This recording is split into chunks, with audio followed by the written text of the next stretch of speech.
بسم اللہ الرحمن الرحیم۔ السلام علیکم ورحمۃ اللہ وبرکاتہ۔ آج کا جو ہمارا موضوع ہے، اسلام صحت کو کیسے دیکھتا ہے قرآن، سنت اور جدید سائنس کے روشنی میں۔ آج کی ویڈیو میں بات جذبات کی نہیں، حقیقت کی ہوگی۔ اسلام نے صحت کو صرف جسمانی مسئلہ نہیں کہا، بلکہ عبادت، کردار، فکر اور زندگی بنیاد قرار دیا۔ اور میں یہاں صرف نصیحت نہیں دے رہا، میں قرآن، حدیث اور میڈیکل سائنس کو ایک ساتھ رکھ کر صاف بات کروں گا کہ اسلام ہمیں صحت کے بارے میں کیا سکھاتا ہے، اور ہم آج کن غلطیوں کی وجہ سے خود کو بیمار کر رہے ہیں۔ پہلا پوائنٹ جو ہے، جسم ایک امانت ہے۔ وَلَا تُلْقُوا بِأَيْدِيكُمْ إِلَى التَّهْلُكَةِ، اپنے آپ کو ہلاکت میں مت ڈالو۔ اسلام کہتا ہے جسم تمہاری ملکیت نہیں، یہ اللہ کی امانت ہے۔ اس کو برباد کرنا گناہ ہے، چاہے وہ غلط کھانا ہو، نیند کی کمی ہو یا ذہنی دباؤ۔ سائنس بھی یہی کہتی ہے، نیند، خوراک، پانی اور ذہنی سکون خراب ہو تو جسم خود بخود ٹوٹنا شروع ہو جاتا ہے۔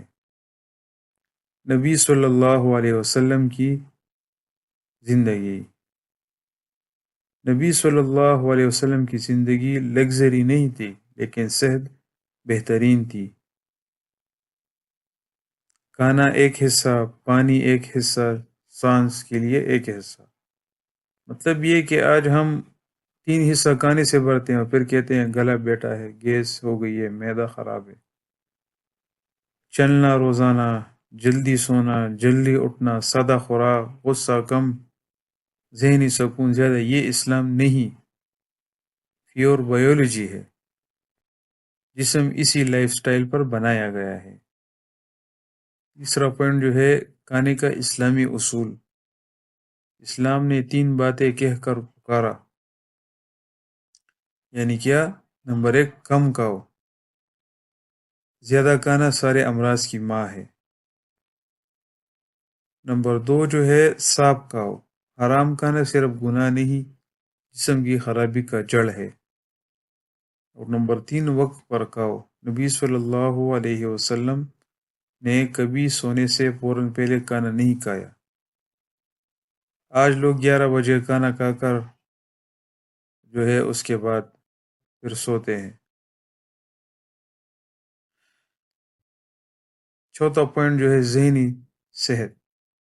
اسلام نے سائنس سے 1400 سال پہلے سکھا دیا ہمیں، یعنی ذہنی دباؤ، اوور تھنکنگ، غصہ، حسد، یہ صرف روحانی مسئلہ نہیں، یہ ہارمونز امبیلنس پیدا کرتے ہیں۔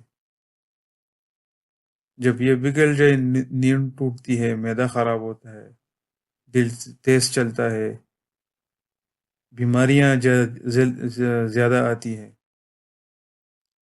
نبی صلی اللہ علیہ وسلم نے کیا سکھایا؟ یعنی مسکرا دو، دل کے ہارمون بہتر ہوتے ہیں مسکرانے سے۔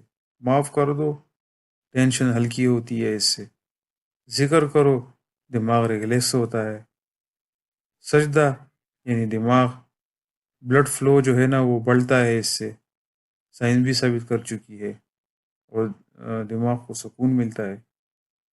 5واں پوائنٹ جو ہے، اسلام کا مکمل صحت۔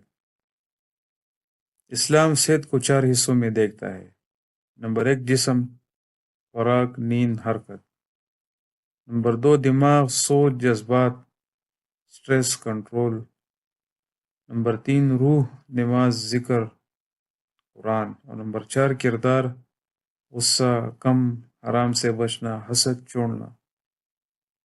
کوئی بھی ایک چیز خراب ہو، پوری ہیلتھ ٹوٹتی ہے۔